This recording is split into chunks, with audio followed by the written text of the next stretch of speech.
to the building inspectors.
Welcome to Lumen Conferencing. Please enter your passcode followed by the pound or hash key, and I'll connect you.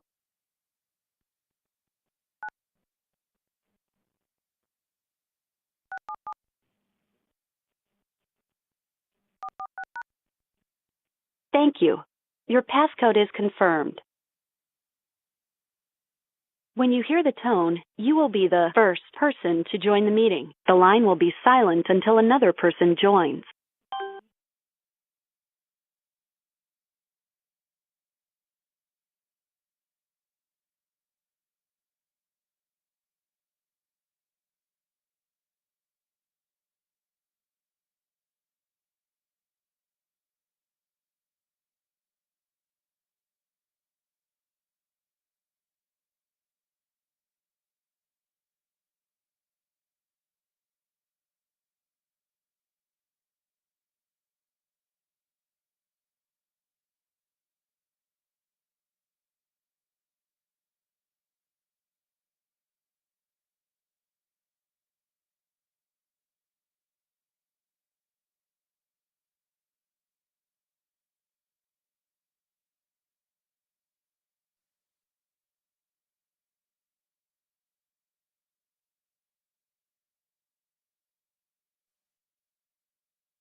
Check. Hello?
Good evening, everybody. Let's go ahead and call this meeting to order at 6 o'clock. We're going to have Commissioner Irving doing the invocation and Commissioner Frank Pledge of Allegiance. Please stand with us.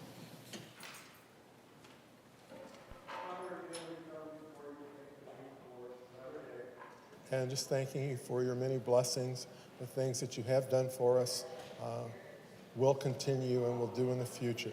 As we go about our business for the city, let's keep in mind, all of us, just what you have directed to do, and that's just simply love you, and especially your second commandment is love our neighbor as we love ourselves. So continue to be with us, bless us, keep us strong, and focused on you. We ask this in your name, amen. Join me in the pledge. I pledge allegiance to the flag of the United States of America and to the republic for which it stands, one nation, under God, indivisible, with liberty and justice for all.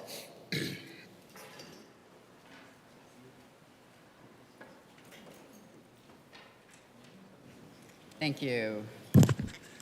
Roll call, please. Commissioner LaFall, Here. Commissioner Yocum, Here. Vice Chair Sharp, No agenda. Here. Chair Huggins, Here.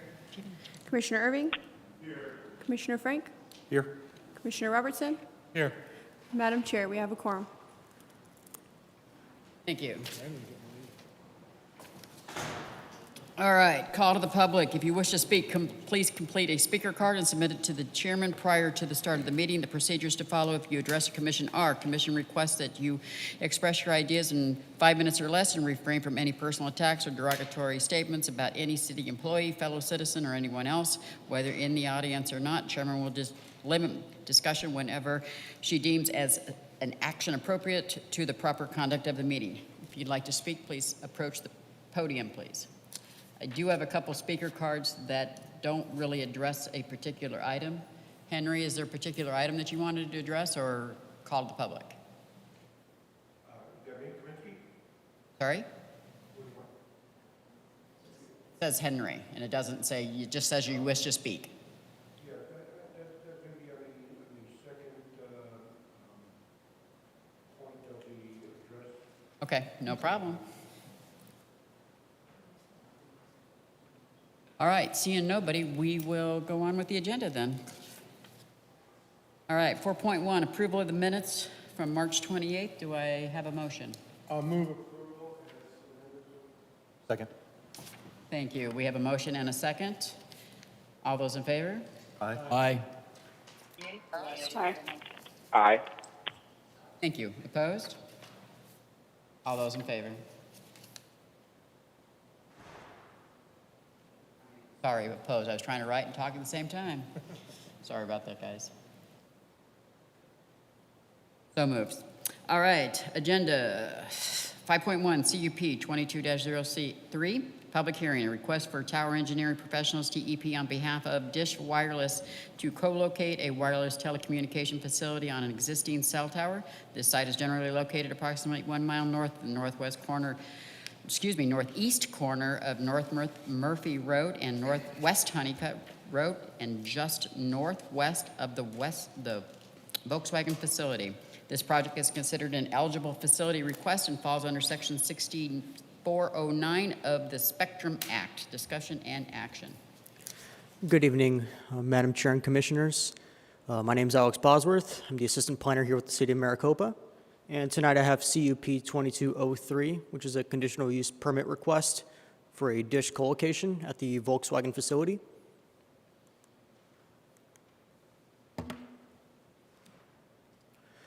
This request is by Tower Engineering Professionals on behalf of Dish Wireless, and it is a request to modify a co-located wireless telecommunication facility.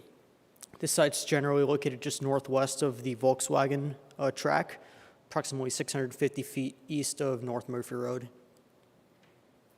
This scope of work, Madam Chair and Commissioners, this is a very routine scope of work. They're pretty much putting up a co-located facility on this tower. For example, they're installing 3 proposed panel antennas, 3 proposed sector frames, install proposed jumpers, RRUs, and other such equipment. They're installing some equipment on the ground as well, listed here. Everything that they're going to put on the ground is going to be within the already existing fenced area, so they're not expanding in any way the bottom fenced base. Go back. The whole site, the whole parcel, the Volkswagen parcel is 1,628 acres. The tower, however, is 260 feet tall. And the parcel number is 50203-016A, site address 17169 North Murphy Road. Existing use is employment, and existing zoning is CI2 industrial. And this is the site up here. As you can see, it is northwest of the Volkswagen track, and it's approximately 2,300 feet from the nearest residence. These are the proposed elevations. As you can see, the proposed antennas are at 242 feet in height. As you can see, the change just under the very top of the tower. The bottom, again, will be within the already fenced-in area. All of the attached equipment will be within the fence compound. This photo simulation also gives a good visual of what's going to go up there. And in regards to citizen participation, the applicant was required to go through the notification outreach, as stated in the code, via mail, newspaper notice, and on-site posting. As the nearest residences were not within 2,300 feet, no neighborhood meeting could be held. And also the tower is more than 600 feet away from any nearby parcel.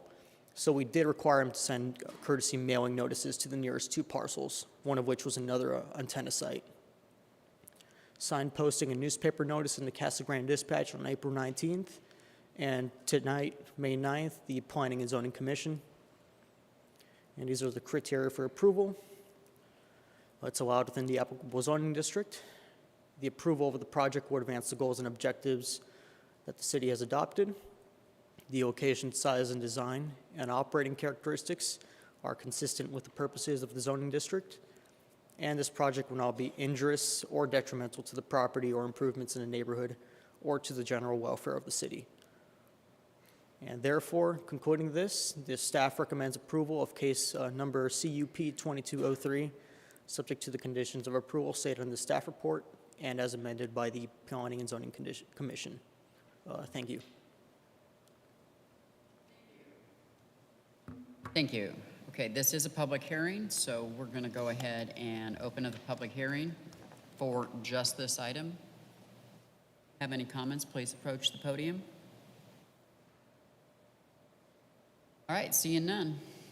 This is a discussion and action. I will start out on the internet. Vice Chair Sharp, any comments? No, I don't have any comments. This is co-located at an existing tower, so I don't have any comments or anything to add at this time. Thanks. Thank you. Commissioner LaFalle.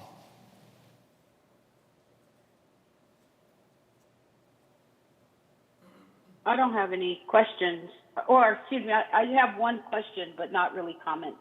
So I do agree. With the newspaper selection, I was just wondering why the Casa Grande Dispatch was chosen for the newspaper notice and not one of the local Maricopa papers. That was my only inquiry. You have no local. Yes, applicants, for the most part, use the Casa Grande Dispatch as the local circulator. Yeah, Correct. Ms. Rachel, we don't have a newspaper that actually would be able to supply the notice, period. Got it. Thank you. It goes by circulation. Yeah. How much circulation that you have. Correct. On the paper. All right, thank you. Commissioner Yoakum. That was the only comment I have. Okay, Commissioner Urbane? No question. None for me. Bill? Awesome. This is action. Make a move, I'd like to move that we approve CUP 22-3 Dish Wireless as presented by the staff in their report. Seconded. Second.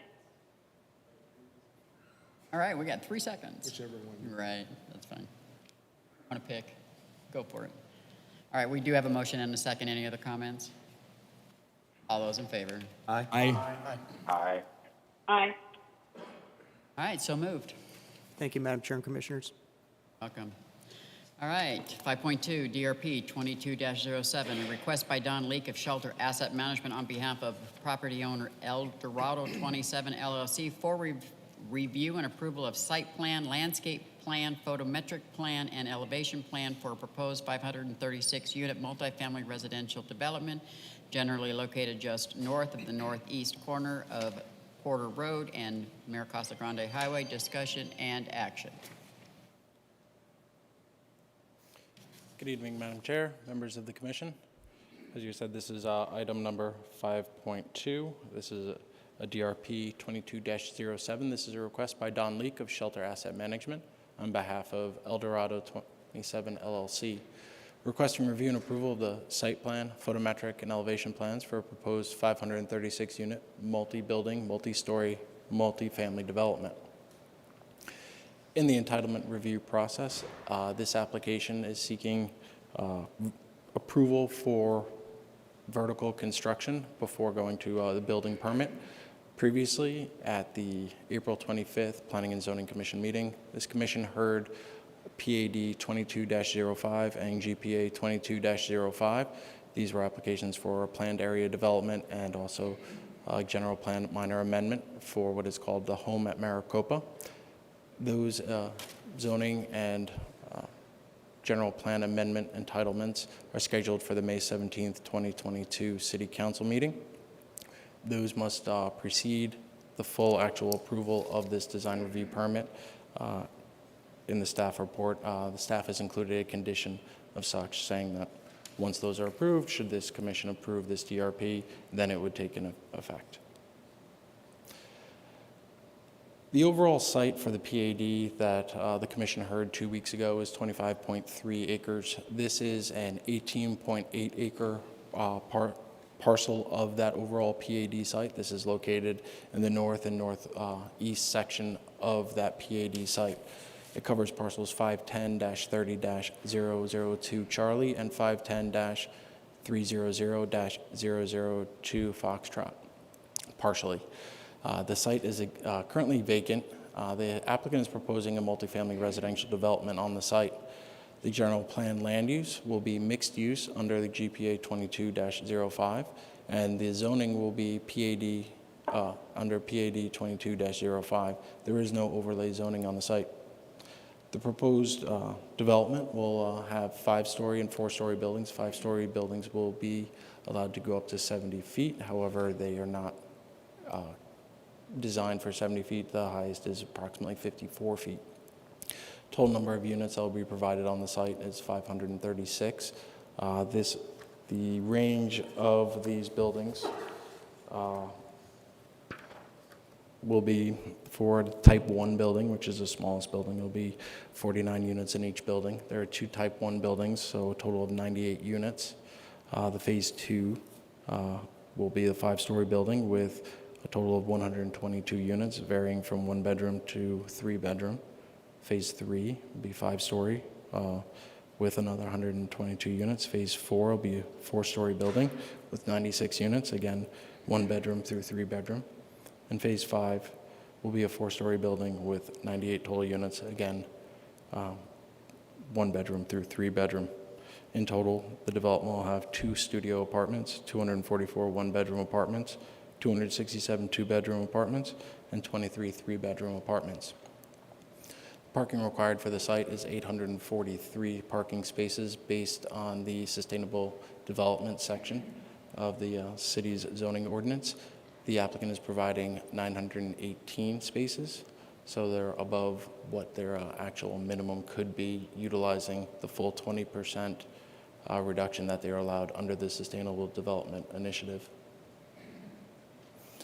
As we see here, and I know you can't see, the site here is located on the east side of Porter Road, south of Bolin, north of Maricopa Casa Grande Highway, across from the Walmart Center, and surrounded by other multifamily development that is currently under construction or in the entitlement phasing. Here we can see an example of the site plan for the site. As I noted before, and in another slide I'll get into, this site is proposed to be developed in phases. The first phase, as we'll see, the main entrance coming in off of Porter Road to the roundabout. Roundabout will be have gates for pedestrian and vehicular. This restricts any sort of access to the site for non-residents or their guests. The loop road will go around all of the buildings.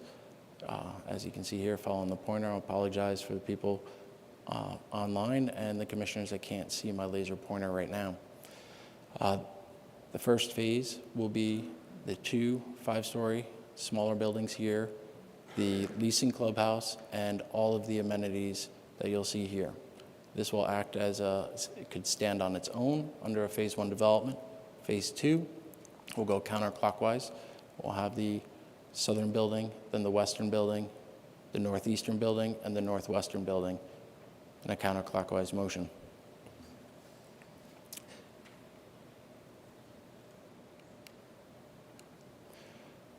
Here we see an example of the landscape plan. The proposal is rather well landscaped. It includes 188,000 and change square feet of open space, which is about 4.23 acres of the site as open space. These large turf lots that you see here, these approximate to about 42,000 square feet, or about 1 acre divided between all 3 of them. There's a significant amount of space there. The landscape program has 554 trees of 14 different varieties, with 289 from the open space requirements, the rest remaining from the parking islands requirement. There'll be 1,732 shrubs to accompany all of these trees. Mind you, all of the landscaping is drought tolerant and falls under the state guidelines for drought tolerant vegetation. The amenities will include a lap pool, swimming wade pool, fire pits, a sun deck, cabanas, a spa, turf game court, outdoor kitchen, child play lot, bocce ball court, pickleball court, shuffleboard, tetherball, a dog park divided into 2 sections for large and small breeds, a gym inside the clubhouse, and a path network connecting around the buildings to all of the amenities and to the buildings. In comparison to some other developments, this is a rather well-programmed and well-landscaped multifamily development.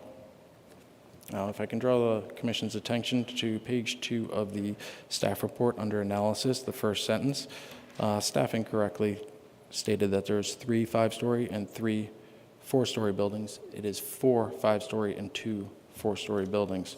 My apologies, I do not know how that went through. Having a hard time hearing you. Say that again. I'm sorry, there is 4 5-story and 2 4-story. In the staff report, we say 3 and 3.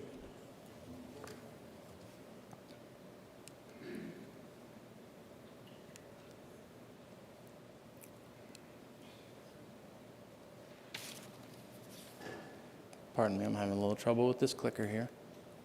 Here we can see the elevations of the proposed buildings.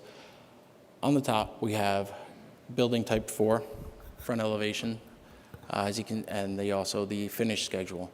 You can see it's difficult in these elevations to see the actual articulation of this building, but there is significant amount of articulation with projections of the patio areas and recesses between the patio areas to the facade of the building. So this is not a smooth-faced building by any means. The applicant has a presentation and has some better elevations that I'll show you rather than these ones. But this gives an example of what the color palette for the buildings will be. This type 1 building here, those are the smaller buildings right on the entry drive with the CMU brick face along the bottom, the other brick face along this above, and creating a sense of height and articulation where it rises up and falls down. This isn't a blank slate wall development at all.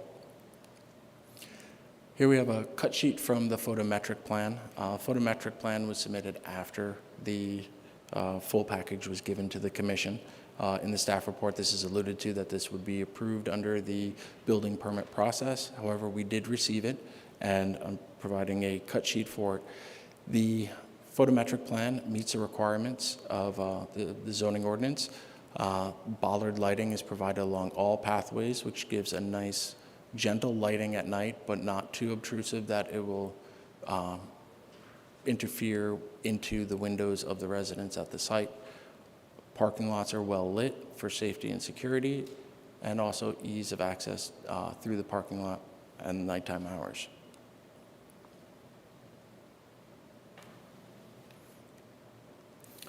As I said before, the project will be phased. Phase 1 will see the development of the main road coming off of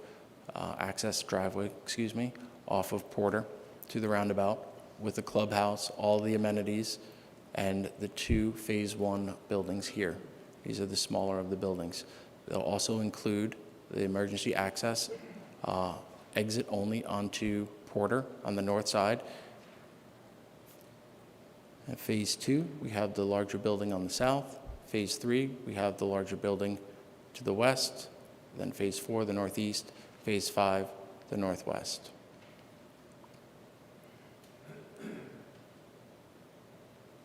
And that concludes my portion of the presentation to the commission.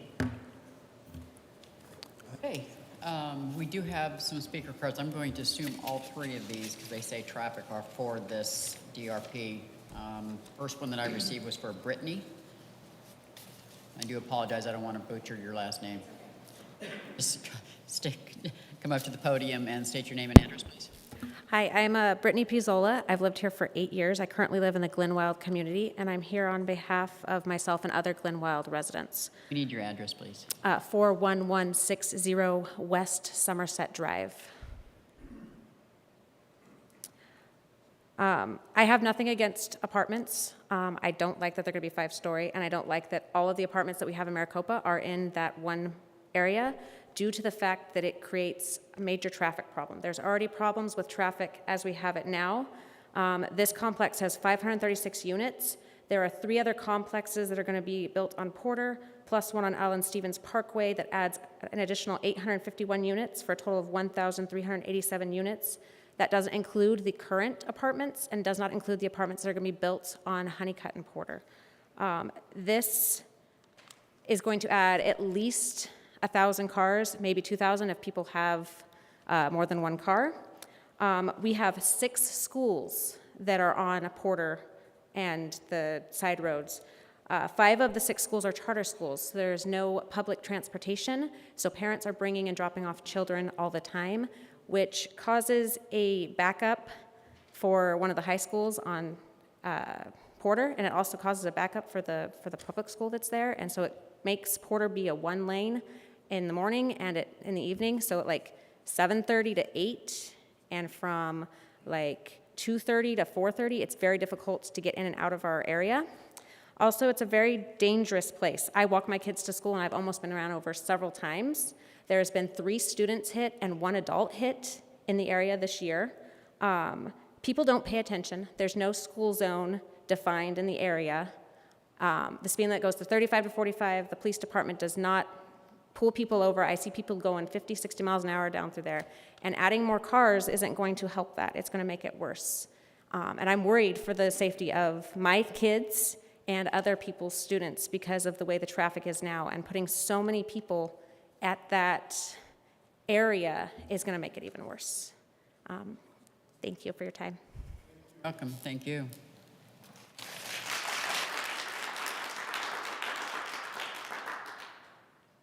All right, I'm going to assume Sue Van Gossen wants this topic. If I butchered your name, I'm so sorry.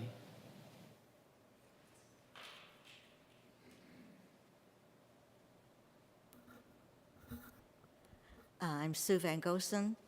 I live in Elm Tree, 41452 West Lucera Lane. And I am also addressing the amount of traffic as a quality of life issue. I am retired, and I have to schedule my leavings and comings around the school traffic that's already there. If you add any more traffic, I will not be able to go or leave or even enter my neighborhood between 2:30 and 4:30 because the traffic on Porter Road and on Allen Stevens Parkway going to the other charter school prevents me from leaving my neighborhood or returning to my neighborhood between those 2 hours. This new addition, their entrance is only to Porter Road. Everyone in that unit will have to get on Porter Road. The traffic on Porter Road now is unsafe. The bravest person I know is the crossing guard by the Saddleback Elementary School. And she risks her life every day. But also, under sustainability, the area is not in position to sustain the amount of traffic and the influx that will come with the number of people, because there's no grocery stores here except Walmart, who can't keep their shelves stocked, and there's no place to really shop on this, in this area. There's no public transportation for them. They will have to have a car to go anywhere. Up there on John Wayne Parkway is where all of the shopping is. As far as I know, there is only one apartment complex that will be on the west side of John Wayne Parkway. All of the rest of them are right here within a 1 mile square area. And they all access Porter Road or Honeycutt to get to John Wayne Parkway. And it's just not sustainable. The traffic will be just too horrendous. It's almost impossible to get in and out of my neighborhood now. If I had a regular job where I had to leave at a certain time and be home at a certain time, I wouldn't be able to get in and out of Elm Tree. Thank you. Thank you.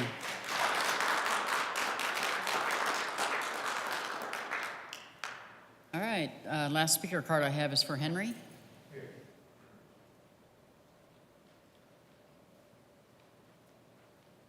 Thank you. your name and address. Madam Chair, my name is Henry Kaminsky. I've recently moved from Chandler with my family to Maricopa.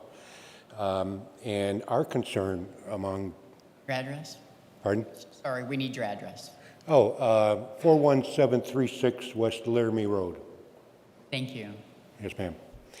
And we are shocked to see that there is lack of stores that are needed here. Like the previous speaker has said, that we only have one Walmart here. We already have several of different developments, apartment homes, that are in process of being built. And it's really creating a very unstable and unsafe environment for the community. I personally, myself and my family need to see more of an infrastructure to prepare for such a development rather than just going backwards, bringing thousands of people more and hoping that they will somehow cope with the infrastructure that is not prepared to deal with this many people in the community. I feel that it is creating an unsafe environment for a lot of the people that already live in the area, and we certainly see a need for other infrastructures such as grocery stores and perhaps restaurants or things like that, to where this area of the community will be more suitable for future development.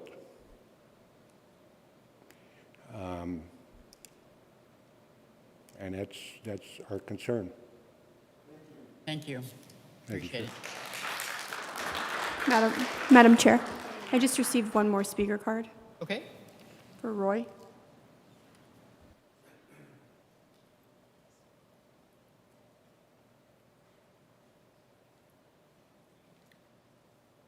Hi, my name is Roy Bowen, 41848 West Monteverde Court, Glen Wild. I appreciate the opportunity to speak to you tonight.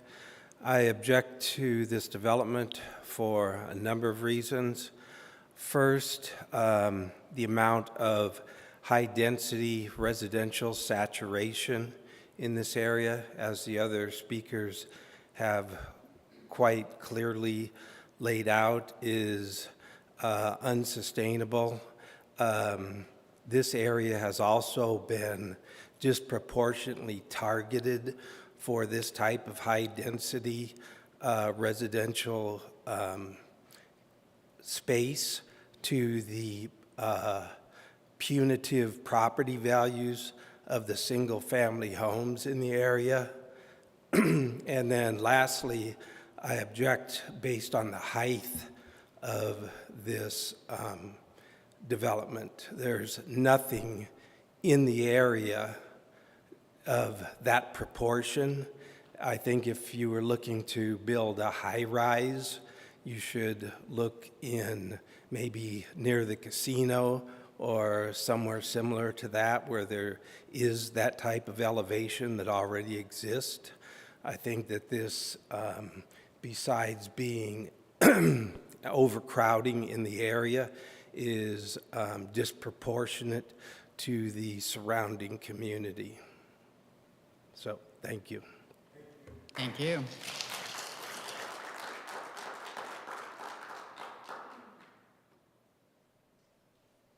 All right, anybody else, please approach the podium. State your name and your address, please. April Desmond, 42498 West Monteverde Drive. I just wanted to state that beautiful apartments, nothing against those at all. I just think that having them all in one area is a bit ridiculous. I feel like it's going to be Glen Wild and apartments just all in that community with a buttload of schools, and having that many people driving and just trying to live. We have no public transportation here, so those houses or those apartments are going to have at least 2 cars in there. So that's over 1,000 cars coming out of that with just one entrance. I understand that they have a separate exit, which is nice, but I still think just going in one way is going to be creating a lot of traffic. A lot of the people in Glenwild bought their homes before you guys changed the zoning. So when we bought our homes here, we had no idea that there was going to be that many apartments all right there. Had I known that, maybe I wouldn't have bought. But I definitely am going to be paying more attention to when you're changing your zoning laws, because I'm not happy at all with the decision with all of the apartments. We've already had a shooting at the apartment that's over by Walmart. It's just, I'm very scared of what that area is going to turn into. So thank you for your time. Thank you.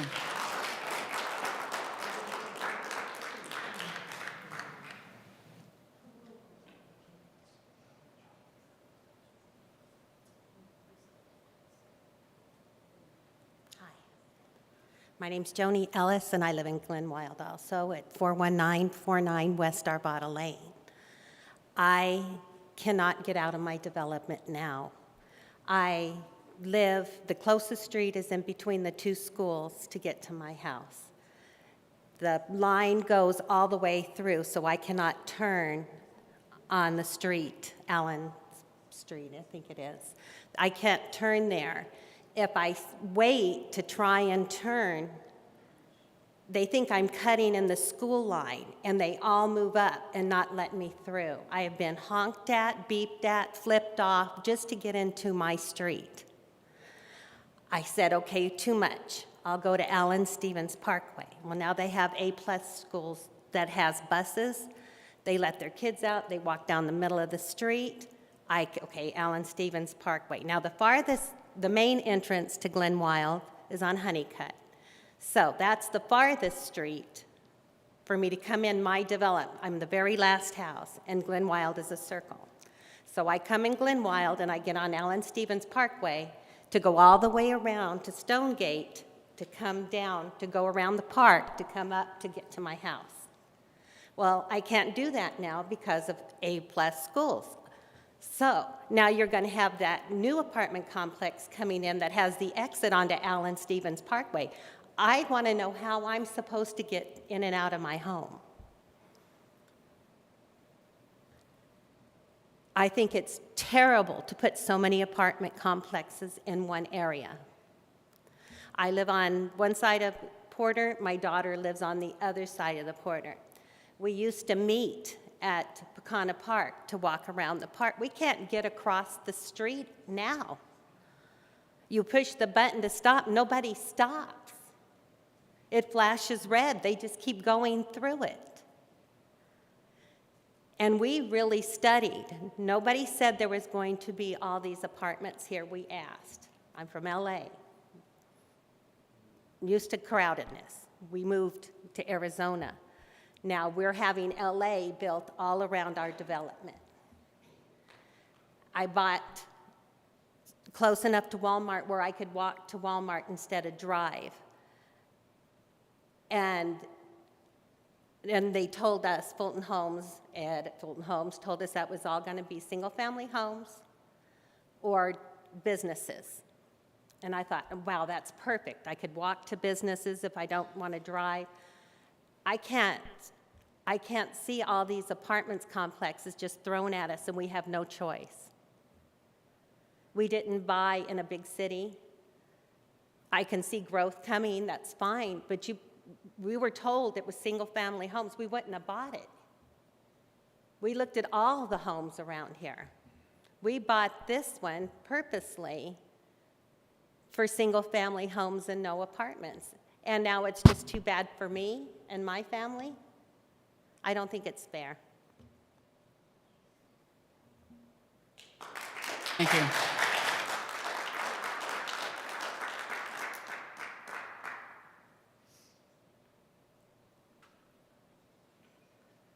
Hello, I'm Sam Spara, 41867 West Sussex Drive in Glenwild.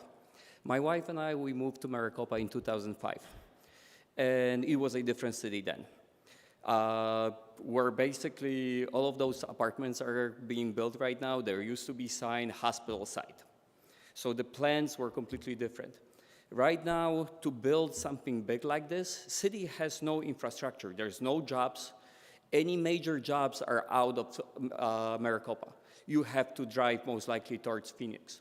Right now, the traffic is already so ridiculous to get outside of the city limits in the morning, adding additional 2,000 or more cars, and this is only for that certain project, on top of everything else that's being built right now. So we're talking about thousands of cars that's gonna try to go out of the city in the morning and come back in the afternoon. This city cannot support anything like this.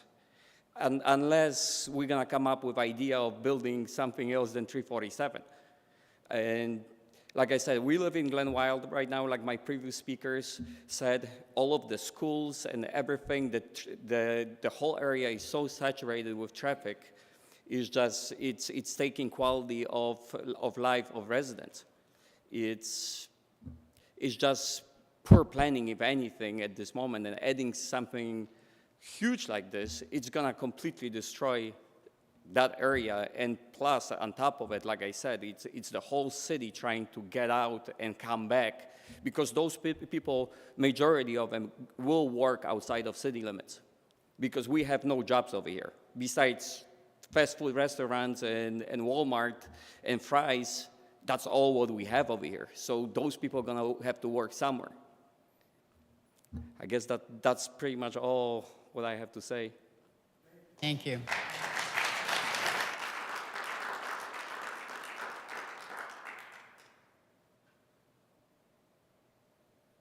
Anybody else? Seeing none, we'll close the public hearing. Thank you very much for your comments.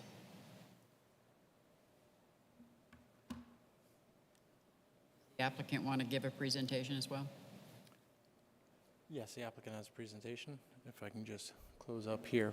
Per the zoning code, the site had been posted on property by city staff. Notification letters went out to property owners within 600 feet of the subject site, and no public comments were received at the time of the report provided to the Planning and Zoning Commission. Staff finds that the submittal items of DRP 22-07 be substantially compliant with the zoning code section 18.155.070 and 18.150.060, and as such, staff recommends approval of DRP 22-07 subject to the conditions in the staff report. The applicant is here with the consultant team and does have a presentation, should the commission like. Thank you.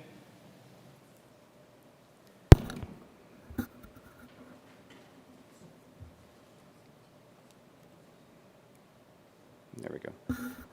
Evening, Madam Chair, members of the Commission. My name is Greg Davis with iPlan Consulting here on behalf of Shelter Asset Management and Eldorado Holdings. And Don Leake, who is the applicant, is here, as well as his development team, if you have any questions for them. I do have a brief presentation that Derek covered a lot of, so I'll kind of skim through it, and then I'd be glad to address some of the questions that have been brought up tonight. So just again, reference point, the project is outlined in red there. It is combined with the 6.5 acre retail piece, so that's what makes up the 25 acres that you see there next to the Walmart across the street to the west. We have the Rev, which is a single level for rent community to our north. You have the Pinal County Community College and their expansion grounds to our east, and the existing, or under construction, I should say, Copa Apartments to the south. Maricopa Casa Grande Highway is also to our south there. This is the entire 25 acres, of which this is the commercial portion. You can see there it's kind of integrated from an access standpoint. This thing's a little jumpy. There we go. And the 18.8 acres that comprise our proposal, our DRP proposal that's in front of you here tonight. I'm going to point out a few things about the site plan. Just in general, we talked about the specifics of the acreage, parking, et cetera. But from an open space standpoint, one of the justifications that we are providing as far as the additional height requested as well as the density was the exceeding of the code requirement for open space, 23% provided. But it's more in how we're actually applying that open space. We have a centralized activity amenity areas that you see here. I'll focus on those more in a minute. But the idea is rather than have a bunch of small buildings along the perimeter and sprinkled open space throughout, it's more to condense those into a place where everyone has close and convenient and safe access to the amenities. That's the way this product works, and that's what these slides show. We do have a passive open space as well along the perimeter of the project that addresses some of the buffering issues. In regards to some of the comments about height, again, we're pushing the buildings towards the middle of the site, so they're quite a bit of distance from the perimeter. That's one of the reasons, or one of the ways we help address the mitigation of height by putting them away from the perimeter of the property and using buffering and the landscaping around the perimeter. Along the north side, we do have extra buffering because that is the low-intensity multifamily project that El Dorado owns to the north. From a pedestrian standpoint, we do have a strong pedestrian connection that interconnects all of our buildings, our amenity areas, our open spaces, as well as access to the parking areas. And then we also connect that to the perimeter. One of the reasons that this area is attracting so many multifamily projects is because it's one of the areas in Maricopa that is an activity center. There is a lot of commercial growth happening now that's already approved. That's why there is a push for it here. There's also, this is where public transportation is going to have a bigger role. And so by condensing the folks that need that transportation and need those retail services, that's how these nodes of activity get built. And these nodes of activity also generate a lot more activity. Density is what brings in restaurants and more stores. It's demand. You have to have the demand before you can have those services. So the benefit is that these projects are multi-year development.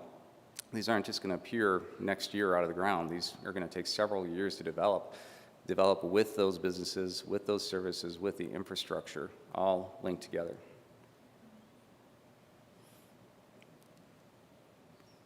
All right, so our main amenity area, which is indicated by the star up there, is in the middle of the project. Again, I won't belabor this since Derek covered it, but again, it's a higher level and quality of amenity package than you would typically see, which again offsets and is a justification for the density that was proposed. The buildings, again, Derek did an excellent job identifying them. The only thing I'll point out is that we spent a lot of effort to undulate the massing, the roof lines, jog the footprint so that we have attractive, well-articulated buildings. And in 2D form, it doesn't show up as well as it does in 3D, which is why we provided these examples. This is the building that's actually built that shows you that in 3D you have quite a bit of movement along these buildings. And even though they are tall, they don't overpower the pedestrian scale. And that's very important when we're trying to have residents on site. They don't want to be next to a 5-story mass solid block. You need to step it back. You need to use a variety of materials and colors to help make that more pedestrian friendly. And so we feel we've accomplished that with this product. This is just the other building that you see there. There's a 3-dimension as well. Application of the materials, the brick veneer, the concrete really add a lot of texture and design quality to the project. Here's the clubhouse building. The top is the street side presence, and the back with all the fenestration opens up to the pool. You can see the roll-up doors on the right. They're kind of the new trendy thing to have in these projects, so you can have a lot of indoor-outdoor activities throughout the year. And the phasing plan, which you saw there. The only thing I'll note out regarding phasing is, a question that was asked, when is this project going to come forward? Obviously, we believe there's demand now for it. Shelter Asset Management has already started on the construction CDs, so they are, chomping at the bit to move forward and get this project under construction for phase 1. Once phase 1 is built, then we have to assess what the market demand is and move from there. Phase 6 is actually the commercial industrial portion that's being retained by El Dorado. They're not sure what their timing is. They expect it to be built in line with this because of a lot of the reasons the residents brought up. You know, there's going to be a need for services here, and this is why this project has 6.5 acres built into it to provide those services. Wanted to talk a little bit about the EV parking that was brought up at the zoning hearing. You definitely made us aware that it was something you wanted us to look at a little deeper. We had originally were proposing a total of 24 EV spaces, 12 initially, 12 pre-wires, whereas the code required 42. So we had met with staff last week and come to the proposal of meeting that requirement of 42 spaces.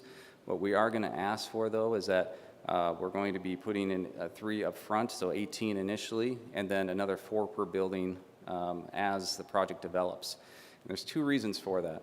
One is we don't think there's a lot of initial demand right now for that, but as the commission identified, it's more of a long-term vision and need for the community. So the problem with that is that the technology is changing so fast that right now we have, you know, superchargers and regular chargers that don't even, you know, interconnect or aren't compatible with one another. So our concern is if we put 42 out there today, we're going to be ripping them all out in 5 years.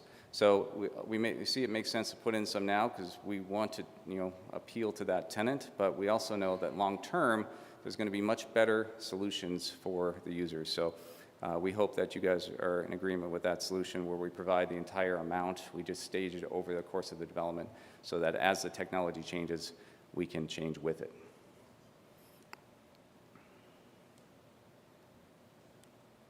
Okay. And I know this is a site plan hearing, but there was a lot of comments brought up by the residents about more zoning related issues. You know, when we first came into this project, we approached staff and we sit down, we talk about what we want to do. We know that traffic is an issue already, has been for a while in different parts of Maricopa. This project really doesn't serve the Phoenix market. People aren't working in Phoenix coming down here to rent an apartment. What we're serving is the existing need for people that live in the community and already work in the community or are being added to the community because of all the industrial growth that's happening in Maricopa, in the Casa Grande area, and in the IA corridor. That's what this project is for. That's who this project serves. So it's more of the long-term growth of Maricopa in the employment sector. We're not trying to add more cars to 347. We're trying to just create an option for that and keep the cars away from that. And I recognize that, but that's also why the city has a traffic department and a utility department, so that when we come in with these concepts and we let them know what our thinking is, we have to submit plans, reports, and it's up to the city to vet them. We change the plans, modify them, and we come to an agreement that does this project make sense from an infrastructure standpoint? And in this case, the city agrees that it does. And so if we have our team here to answer any specific questions, but I'll end my presentation there. So thank you for your time. Thank you. All right. All right, since this is the developmental side, the zoning's already been done for this for multifamily mixed use. So we're going to go out on the internet like we always do and start with Vice Chair Sharp, please. Thank you, Chairwoman Huggins. I really appreciate that. And I really appreciate the applicant taking the time to address my concern in regard to EV parking. I wanted to not specifically address any one particular one of my Maricopa neighbors' concerns, but I think it's fair to say that we all hear you. I hear you. And your concerns are not unheard. My children used to attend Legacy Traditional School, would ride their bikes, and I was always concerned about the traffic on board. And with the addition of this amount of apartments, these number of units, yeah, it's going to create some additional strain and some headaches for everyone. With the widening of Porter north of Honeycutt, that's going to help alleviate some of that. So I think it's about progress and it's about context.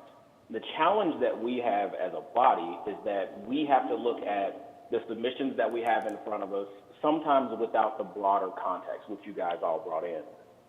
That broader context is the traffic, is the impact of adjacent communities, et cetera. But again, it's really difficult for me to look at a project specifically if it's met all of the zoning requirements and the requirements from a developmental review perspective, and then tell them that it's something that they just can't do. They also have property rights that we have to respect. Now, we may not always agree. We can certainly talk about the scale and scope. For example, I would submit that in their phasing plan, which was brought up multiple times by the applicant, that before they're allowed to do phase 4 and 5 of the apartments, that they actually develop phase 6 with the commercial.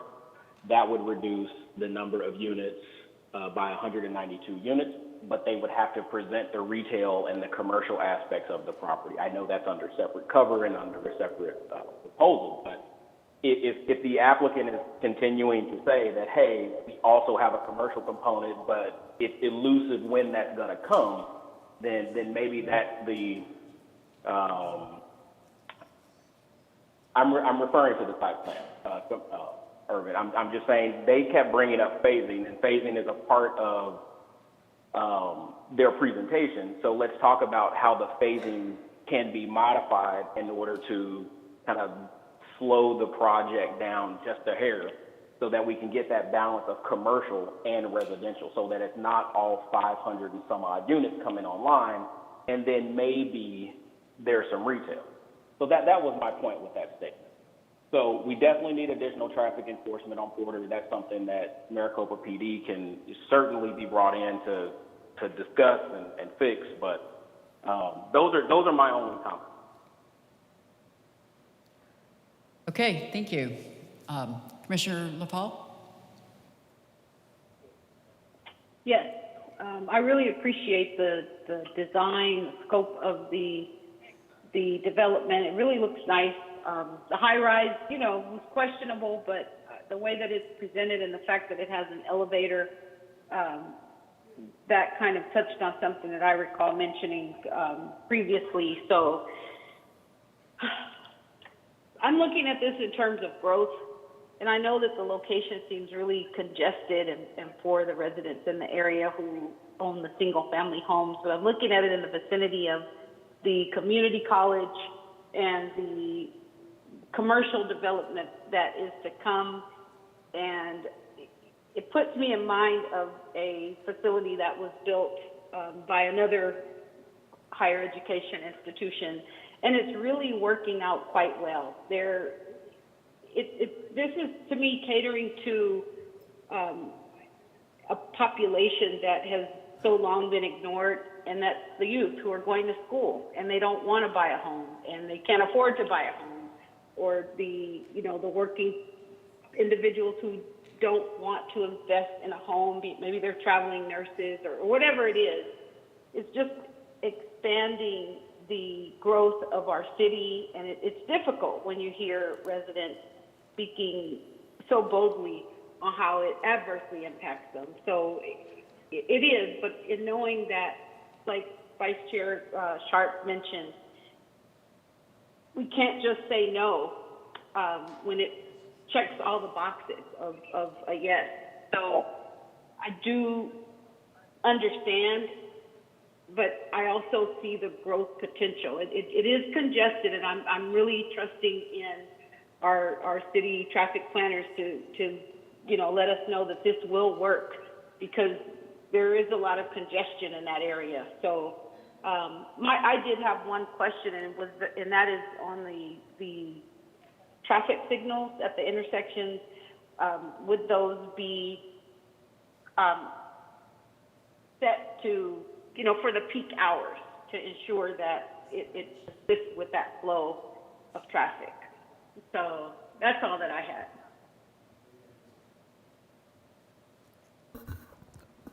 Madam Chair, Chairwoman, to answer the question on signalization, yeah, we already talked about the need for timing of those when they go in between north and south of the laws, as well as Honeycutt and the Maricopa Highway. So the traffic engineer is well aware of the need to do that. Thank you. Perfect. Thank you so much. Thank you. Commissioner Yocum?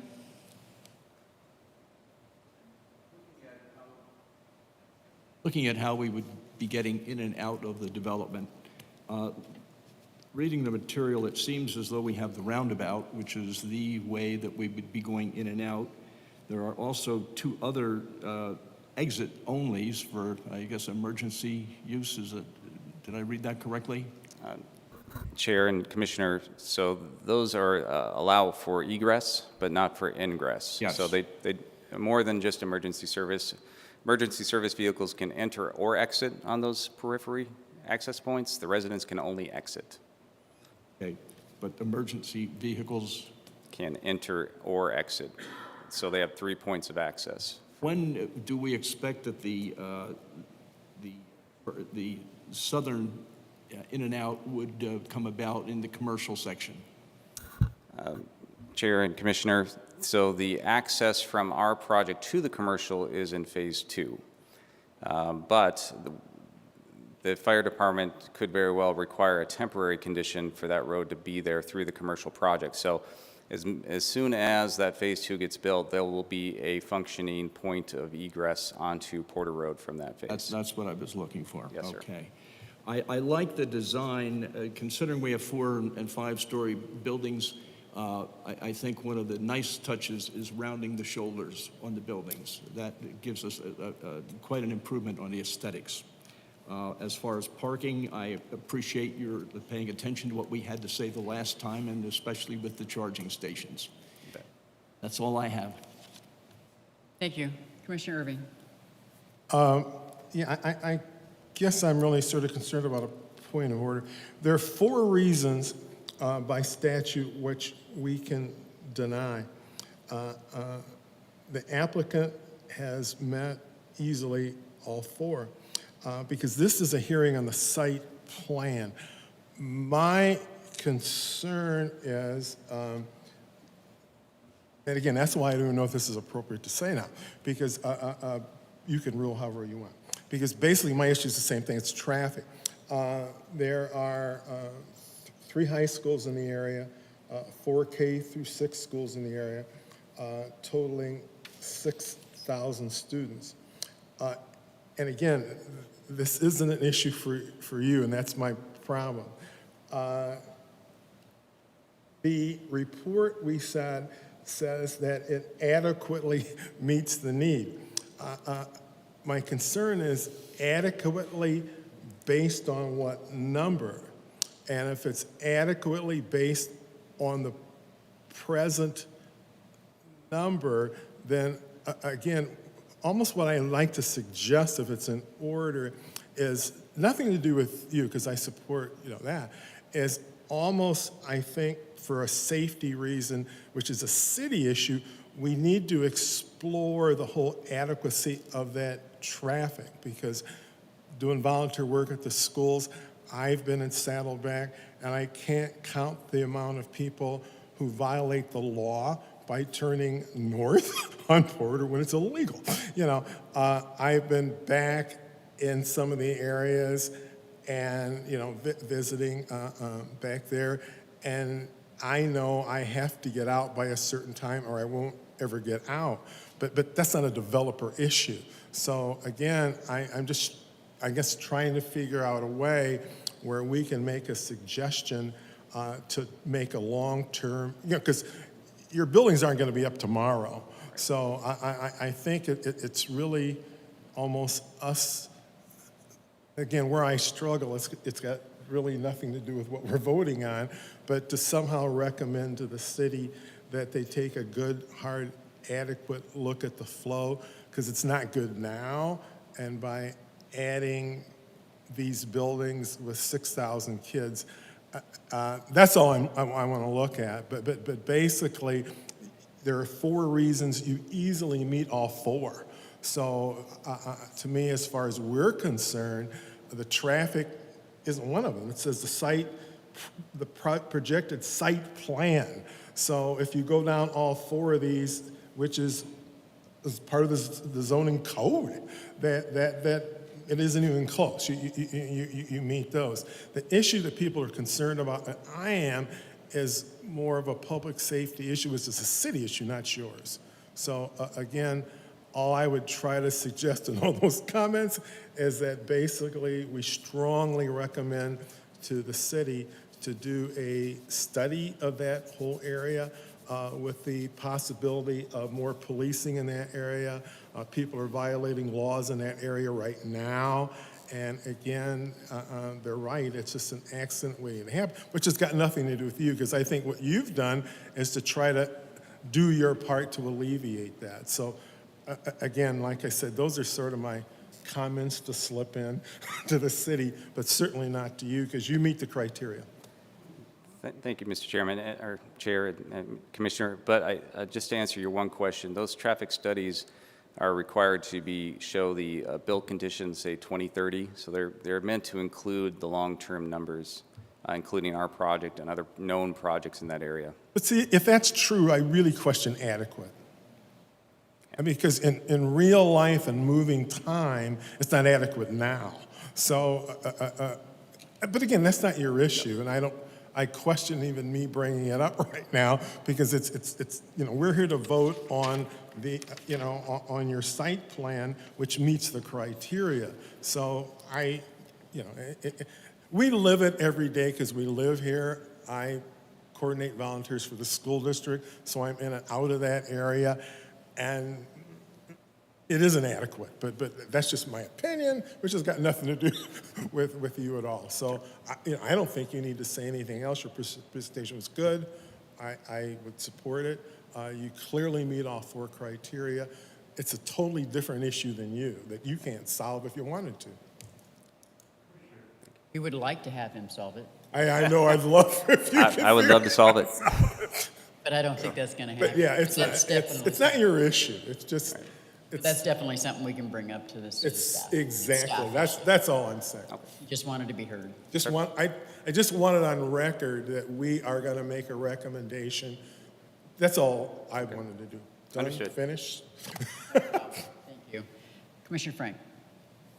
Yeah, I share Commissioner Irving's concern as well about this, because it's come up over and over and over again along this corridor. And the idea of the traffic being adequate now or in the future is just not true. It's especially if we look at the future. If it's not working now, it's not going to work then. So I don't know what has to happen. It's a city thing, and that's, I think, something we need in our next quarterly meeting is to talk about that. And make that quarterly meeting soon. Exactly. And so, but to address some concerns about the site plan. So you do mention in the narrative alternative retention design. Can you elaborate a little bit on what you're thinking for that? Chair and Commissioner, I'm going to probably have to bring up Mr. Lee, because he's more of an expert on the details than I am.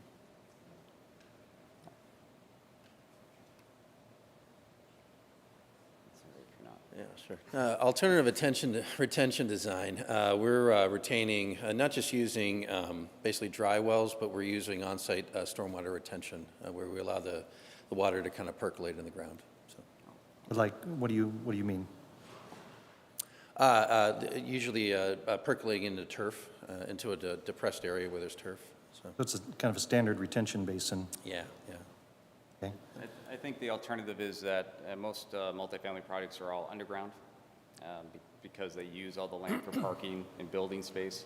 And this, because of the height, we have more land to work with. So that's why it's an alternative. Gotcha. But it's not innovative, it's just alternative. Well, what we have done here is we're pairing that with, you can use it as a park surface too. You can use it as a playing field. So that's a little bit different than what a lot of people do. Okay, yeah, and I appreciate that. To me, that's more traditional, as like you said, as opposed to alternative. But you also had called out the water harvesting beds, which is something we're trying to push with our new development standards. But the way they were shown on the graphics was they were really seemed small and really close to the buildings.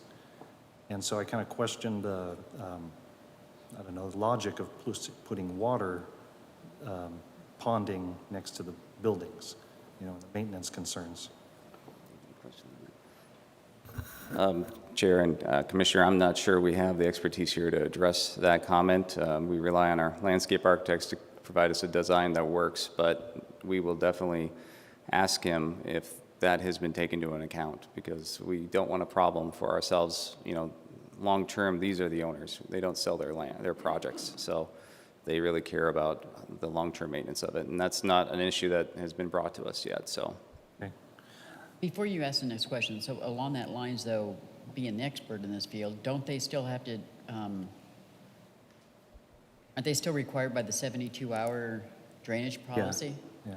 So even the alternative or traditional one would still have to make sure that that water, 36 hours, yeah. 36 hours? So what happens if that water doesn't go away in 36 hours? Where do we stand then? I guess that's a staff issue or staff question, or a legal issue question. I would say that if it's out of compliance, then it would need to be brought into compliance. So it'd have to be a new design and construction of that facility. On the trees, it said you follow the Maricopa tree palette, which is cool. But then in the next sentence, you talk about using date palms around the pool areas, and that those date palms are not in the tree palette, and very messy to have around a pool. Again, Chair and Commissioner, that was a suggestion from our landscape architect. That's what they feel, would be our ornate trees around that area. If that's something you would like us to look at an alternative of, we'd be open to that. Yeah, it's inconsistent with your narrative to So say you're landscape following the tree architects say- palette, and then in the next sentence, you're not. Yeah. From experience, I can just tell they're fine as long as they're trimmed before the monsoon when the seed pods come out. Yeah, but they're not. But, no, I Trim them or not. but they're probably putting it so they're wanting to state the variance outside of the tree plan. Okay. Yeah, I believe that would be the intent. We'll jump in on the date palms. We, we've owned and operated about 10 apartment communities in Metro Phoenix in the last 10 years. We have a lot of experience maintaining the landscape palette. We thought about it. We wanted to keep the number of palms small just to make sure there's not maintenance issues. But I think it's something that we're comfortable that we can manage, and that's an area that we want to keep well maintained for our residents too. And I think the other thing is on the drainage plan, there's really two steps to the process, as you know. There's kind of a conceptual process where we kind of lay out what we're going to do broadly at this stage, and at the permit stage, we finalize everything. And then it's actually really hard to work out all the details until we get to the permit stage. It's just, that's the nature of the engineering, so. Yeah, and I'm just kind of pointing these things out. It might streamline that process later. Yeah, so we'll handle that at permit, yeah. At least show you what we're looking at. Yeah, yeah. Now we'll talk about the parking a little bit. Your standard parking stall is 9 by 16, which is a little short for people like me that have a big truck. But what concerns me more is you have a 2-foot overhang onto a 6-foot sidewalk. So that's kind of pushing it for ADA accessibility. Then last year, Arizona passed House Bill 2395 that prohibited blocking sidewalks in any way. So that might be something to take a look at too. A solution to that could be if you just detached the sidewalk from the curb a little bit, and looked like in the site plan you had the space to do that. So that could be a solution for that problem. Thank you for bringing that up. That's all I have. Thank you, Commissioner Bill. Thank you for the presentation tonight. I appreciate it. And thank you for those that stepped up to give us your concerns and your comments. I have to remind myself that why we're here tonight for the development review process and not a zoning process. The zoning process has already cleared this board and is now in the hands of the City Council for next week. So the zoning is not complete yet. So your same concerns, I would hope you will take to that meeting also, because we are in the development review process tonight. So a lot of your concerns that you brought to us tonight don't relate so much to what we're doing tonight.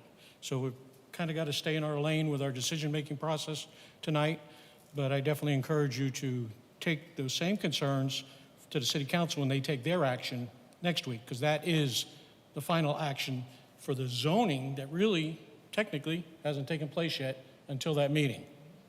So we are one step ahead on Planning and Zoning Commission, in the way our schedule worked, that we're hearing part 2 when part 1 is still not technically been resolved. So that was my only comment. I encourage you guys to bring your comments to the City Council also next week.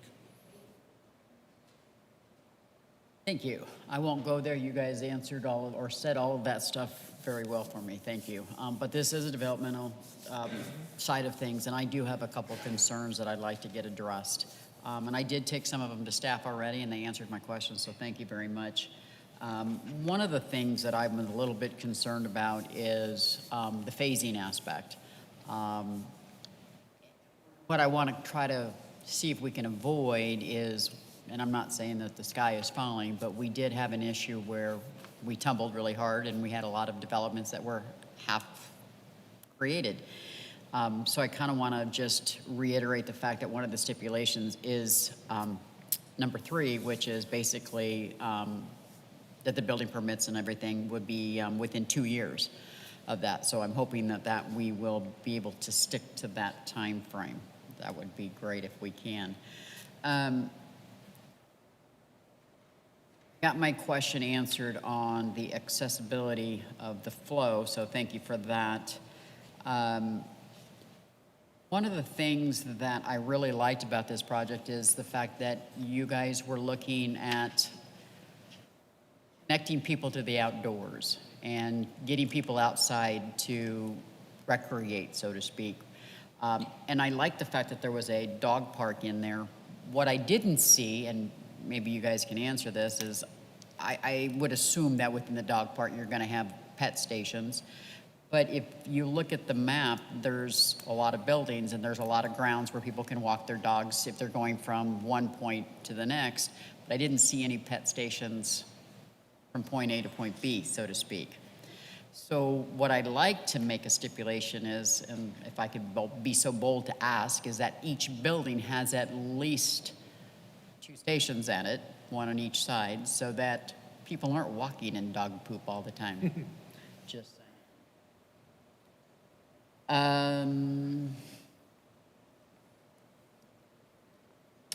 The other thing that I wanted to bring up was the fact of the vegetation within the dog park area, and I think that question was actually answered for me. Let me double.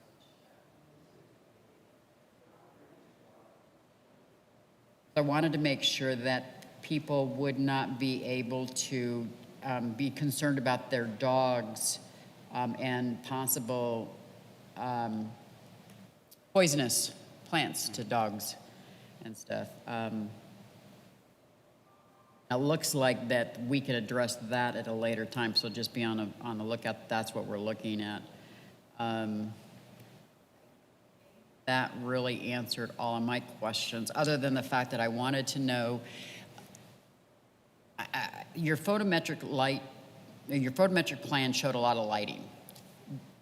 Are those bollards set that if the power goes out, that there would be some sort of mechanism that they would come back on? Is there emergency lighting within the walk-in area? I understand it's a 5-story building. Their generators are going to kick in and stuff like that for all of that. But what about getting from the building to the outside? That's one of my concerns as well.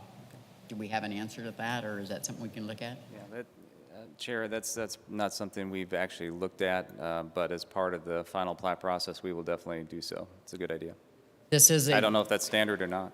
Well, it may not be standard in your world out in Phoenix, but we live in a dark sky ordinance area, which means that we have a certain level of darkness that we want, but we still want people to be able to get safely to their vehicles if they have to leave, especially the handicap. So that's one of my concerns there as well.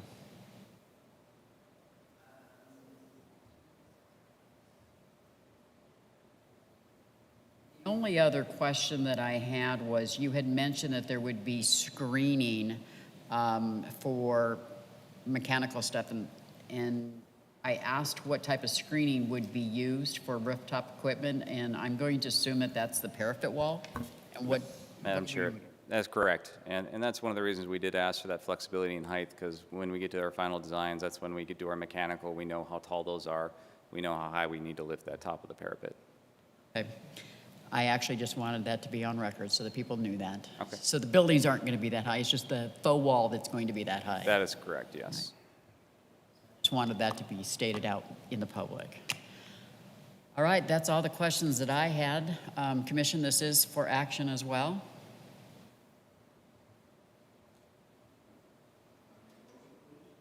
And if you'd like to. I'd like to move that we approve DRP 2207 as presented with have a stipulation, I believe.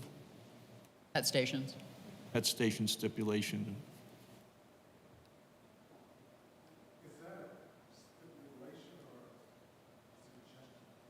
Both. Only because of the fact that that can be ended up, pet waste is a real.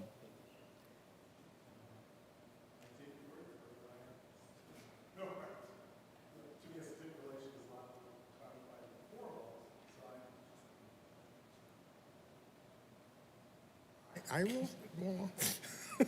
Is there a second on that or not? Yeah, I would like a second. Okay, so we have a motion and a second. Any other comments? All those in favor? Aye. Aye. Aye. Aye. Opposed? So moved. Thank you. Thank you. Thank you. All right, 5.3, moving on. SUB 21-38, a request by the EPS Group Incorporated on behalf of Lennar Homes for approval of the Anderson Farms Phase 2 subdivision preliminary plat. This property is generally located south of the southeast corner of Bowling Road and Hartman Road. Discussion and action. Good evening, Madam Chair, Commissioners. Rick Williams, Planning and Zoning, here before you this evening. And as you stated, this is a preliminary plat for Anderson Farms Phase 2A, titled Sub 2138. Now, this may look a little bit familiar to you because we had another form of Anderson Farms just 2 weeks ago. So this is a request by the EPR Group on behalf of Lennar Homes, requesting approval of Phase 2A in the Anderson Farms overall subdivision. And it's generally located on the southeast corner of Bowling Road and Hartman Road as well. As we stated in the staff report, zoning approval for this, for the Anderson Farms PAD, a little over a year ago at this point. We've been seeing preliminary plats for the overall development come through, which is where we are right now in step 2. And the next procedure, or the next step of the process will be the final plat, given that we find approval this evening. My clicker's not working real well. Subject site location, and I would just point out that the overall square mile is the totality of the Anderson Farms development, minus a small piece down there at the south along Farrell Road. If I recall correctly, just under essentially about 2,500 homes for the entirety of the development. Okay, am I just pointing this thing in the wrong direction? There we go. Overall, this particular parcel, 46.62 acres, it does fall under the RS5 zoning, but it's being developed under the master plan community, better known as the Anderson Farms development. The density falls into the proposed development restrictions for the overall development, and this particular parcel is proposing 150 residential lots, essentially made up of 40 and 50-foot wide lots this evening. If I could direct your attention to the exhibit on the left, which is something that I showed you all 2 weeks ago, and just shows the overall development and shows the linear and the horizontal nature of the connectivity throughout, based around the central park in the middle. So as these pieces start to come together, it's important to understand what it's going to look like as it reaches total development. As I stated, there are 7 total phases. So we're just starting to see the beginnings of the development coming in here. We've seen 1A and 1B, 2A, 2B now. And so obviously future phases will be rolling in shortly. The exhibit that you're looking at on the left there, ladies and gentlemen, is the landscape plan, color landscape plan, just a little easier to decipher, and it reads much better. But I can assure you that the preliminary plat itself, the one-dimensional black and white, is essentially a carbon copy of this. But again, it just emphasizes, it shows the perimeter landscaping on it. It shows the linear trail moving north-south through it. And it also shows additional landscaping above the newly constructed spine road to the north that will be developed with this. And also included just a rendering of the walls that are proposed with it. And you can see that we get a nice stone veneer as well as a split-faced block made up of different materials, different colors, which is exactly what we're looking for. The split rail fence are a nice touch and just gives you kind of that rural feel to it as well.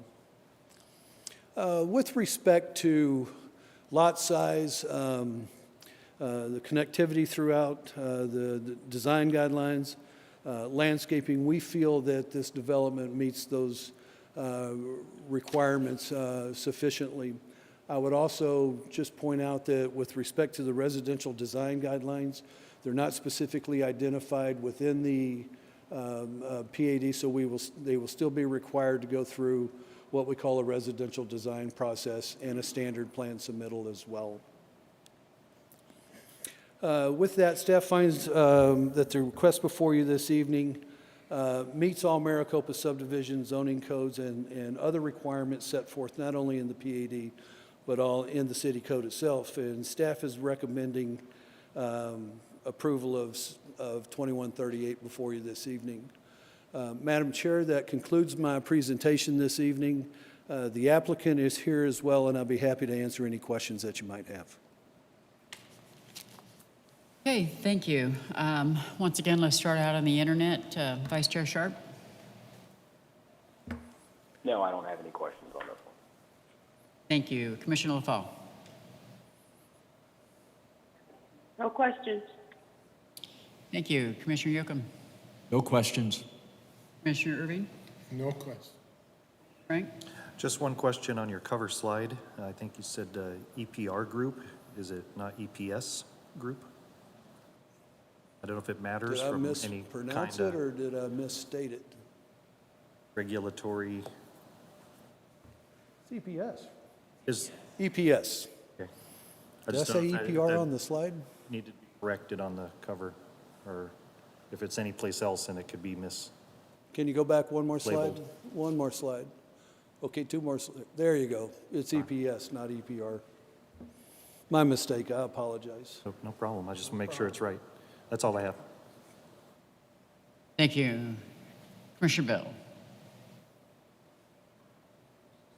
Rick, just final clarification on the determination on parking on one side of the road. Again, this is somewhat new that we've seen. Are these roads substantially narrower than all other subdivisions that is making this a stipulation, or how did we land here? Madam Chair, Commissioner Robertson, the roads are not any narrower in this subdivision. They meet our 50-foot local street requirement, which is the standard road width in the city of Maricopa. To be quite honest with you, we need to continue to have a discussion internally as to why that stipulation's even there. You know, so typically if you meet the 50-foot road width, it shouldn't be there. You know, so there's no need for it because it's not a road width that's been reduced. So it's a question that we need to have internally with staff as to whether it's even appropriate for this application. Very good. I just wanted to make sure it wasn't any smaller, narrower road. That's the main question. Thank you. You bet. This is actually part of, I asked Rudy about that. This is actually part of the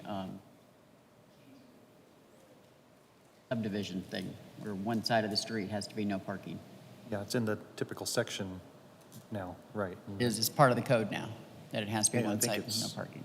Yeah. He wasn't here when we were campaigning for that, or when I was campaigning for that. Well, you learn something new every day. Exactly.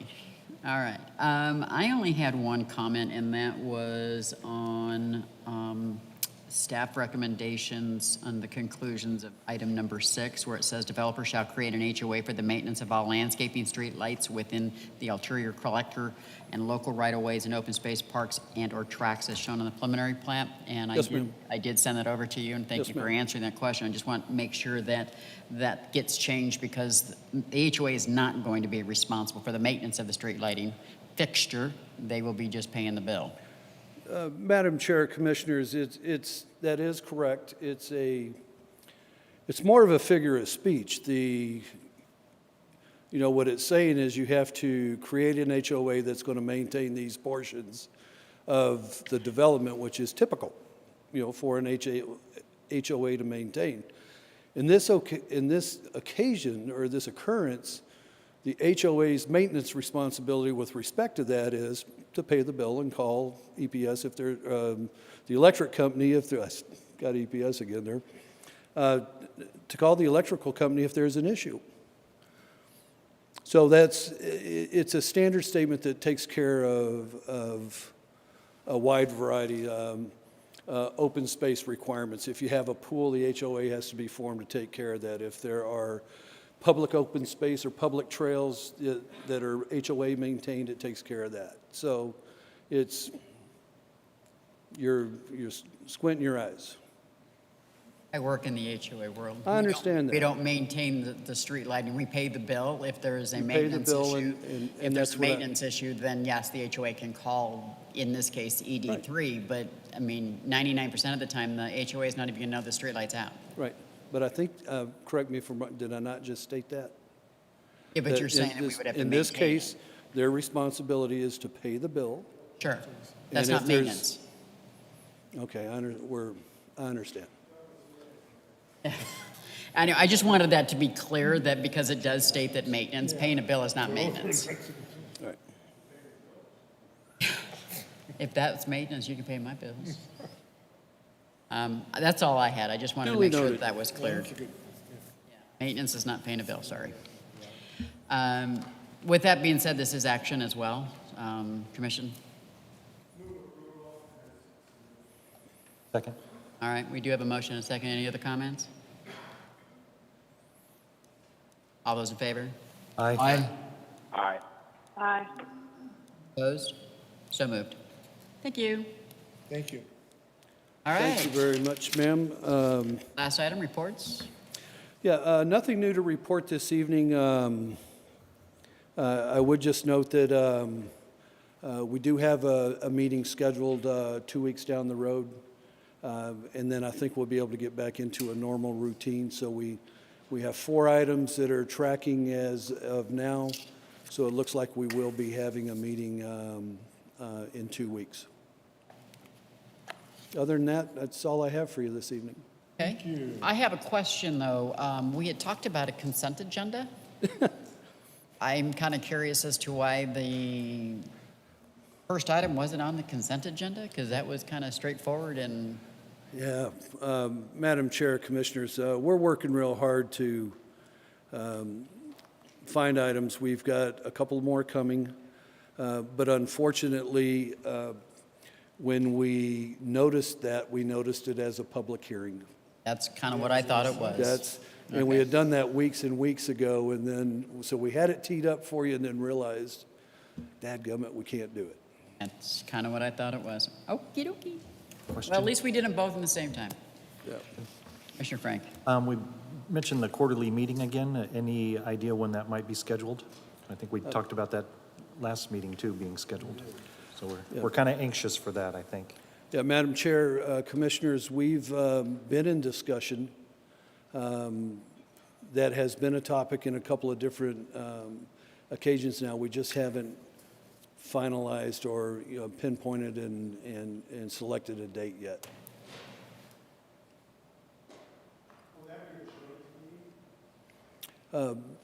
Between us and Yeah, Madam Chair, Commissioners, I don't know the answer to that. okay. I'm just curious. Never mind. Yeah. So, from a report standpoint, that's all I have for you this evening, ma'am. All Thank right. you. Thank you. Anything else, guys? If not, I will entertain a motion to adjourn at, So moved. we have a motion and a second. Thank you, 7:33. Thank you very much. Thank you.